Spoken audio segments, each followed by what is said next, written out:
So, hello, what's up? Welcome to my vlog. Ako pala si Pogs Vlog TV. Ikikwento ko po ang buhay ko dito sa Cavite. Panoorin nyo ang video nito para makita nyo ang kwento ko. Ako pala ay 18 pa lang dito sa EPSA Tansa nagtrabaho at saka 31 na po ako ngayon. 15 years na po akong hindi nakauwi sa aking probinsya sa Compostela, Bali, Davao de Oro. Kaya namiss ko na po ang aking pamilya. Kaso lang nag-isip-isip po ako kung paano ako makauwi dahil wala po akong pera. Dahil kinikita ko po sapat lang po dito sa Cavite sa aking pamilya.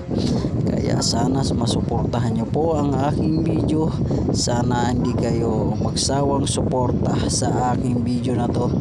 Okay po, dito po ako, 18 pa lang ako po, first time kong pumasok po dito sa company, dito sa Cavite, sa EPSA ng Tansa.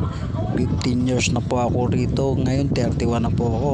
Sana mapanood nyo ang video na to, kaya ikwento ko na lang po sa inyo para maganda.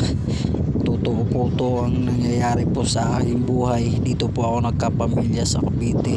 Wala po akong tatay at nanay rito. Nagtiyaga lang po ako pumunta rito para maghanap buhay dahil sa probinsya mahirap talaga hanap buhay.